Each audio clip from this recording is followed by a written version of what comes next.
Hey guys, Dirty Mike D here with Fat Guy Gaming, and in this video we are going to talk about anti-aircraft defense 101. We're not going to get into commander builds, we're not going to get into modifications, we're not going to get into what is the best ship per tier. We're just going to talk about knowledge, we're going to talk about positioning, and we're going to talk about the basic things you can do if you get into a game you're not anti-air spec, and how you can mitigate the dangers of a carrier. Because I see a lot of people always complaining about carriers and trying to avoid them, and honestly, they're not that bad, especially with all the balancing down that's happened with them. So let's get into it. We're going to get right into it and see if we can help you all out. Even if your ship, you find yourself with 0 AA like Arkansas here, or like a Ohotnik, which has like 1 range or 2 range, there's still things that you can do to mitigate the influence of a carrier on your game. Now, every once in a while, you're just going to get focused. Maybe he's a really good player. He's not going to make many mistakes. Yeah, it's going to suck. But let's be honest, it's like that with any ship. You can get broadsided by an Iowa or something and be over.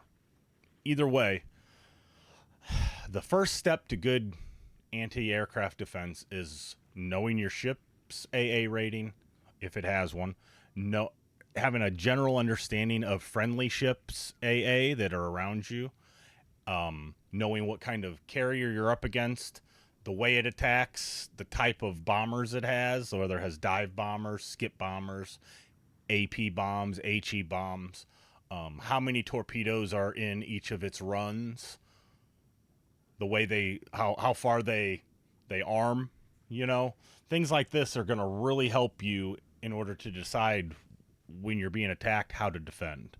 Because sometimes you're going to want to turn out, sometimes you're going to want to turn in, sometimes you're going to be parallel, sometimes you're going to want to be perpendicular, sometimes you want to get close to an island, because whenever he's attacking, let's say he's coming from the northeast, if you're on the southwest side of that island and you're close enough, he's going to have to go around to drop. Otherwise, he's going to end up either in the island, or if there's not enough room between the island or you, the torp bombers aren't gonna arm. Or if he's in dive bombers, he can't see you on the other side of an island. There's a line of sight thing. So there's all sorts of things that you can do. Knowing what effective evasion strategies you have against that carrier, whether you want to actually defend against it or not is a question. Sometimes if you're having to turn to avoid torpedoes, do you actually want to avoid them, or should you just take them? Because carrier torps in general don't hit that hard for battleships. They kind of build up over time. But if you're turning your ship broadside to an enemy ship that can absolutely delete you, taking 15K from that ship instead of 3,000 or 2,000 from a torpedo may not be your best interest. So these are all questions that map knowledge, situational awareness, and just general ship knowledge are going to help. You would do a great deal to be in this screen looking at things and learning things. If you look at this Arkansas, I have it up just to show you it doesn't even have a anti-aircraft defense. So your only ability in this ship is going to be to try to be as evasive and mitigate the amount of torps or bombs you take per salvo. And maybe he gets sick of dealing with you and goes and deals with someone else, or maybe at least you get through it without going, I hate carriers. But who knows? So we're just going to get into it. I'm going to show some videos. I've got a little infographic that I'm going to show you. It might be useful to screenshot for when you start a game. You can see what the enemy carrier is and look and see what its basic attacks are. So let's just get into it. All right, so what I'm showing here is how this reticle works and why you should always be evasive. So he sees me. Now, when I'm moving left to right, look, that bombing reticle is not getting smaller. But if I go straight, you see how it zoomed in? Now I've got a decent drop. Let's say I'm having to drop close. I'm going, here we go. I'm trying to maneuver on him and see how that reticle's not getting smaller. And that bomb drop is not going to be near as good.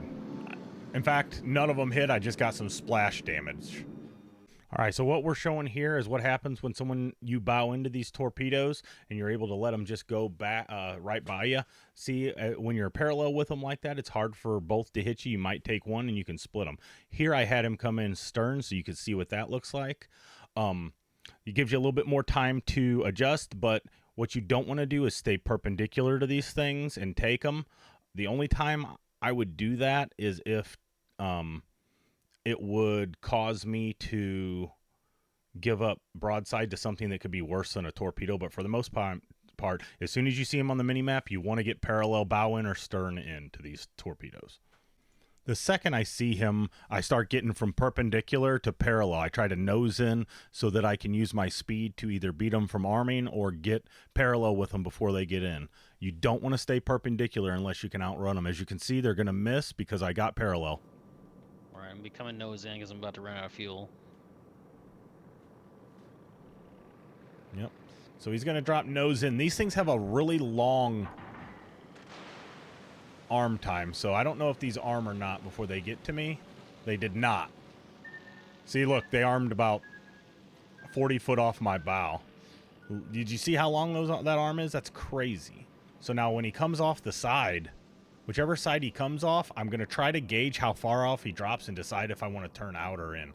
Most of the time, you're probably going to want to turn in. But as soon as I see him coming, I start my turn.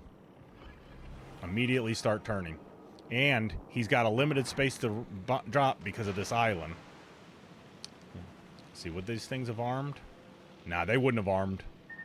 They wouldn't have armed. I dodged them because I got parallel with them anyway, but yeah, that's exactly what I was hoping. I want him to hit the island, like right here. So see, I moved up to the island, and the direction he's coming from, he would have to go all the way around me to drop, because see, even if they hit the water, there's not enough room to arm. All right, here's what you don't want to do with these skip bombs. You don't want to take these, they drop horizontally, and if you take them like this, they hurt. I'm not going to deviate at all. They hurt a lot. Now he's coming from the rear here, and there he is dropping, and I'm going to try to get skinny, because the way these bombs work and the way they kind of spread out as they come, look at that, I avoided all of them. You can do it either running away or turning into them. Turning into them, you're probably going to take two, but if he drops far away while you're running out, you can split them like that if RNG's there. But you're not going to take 6 like I did on that broadside. So that's what you want to do with skip bombs.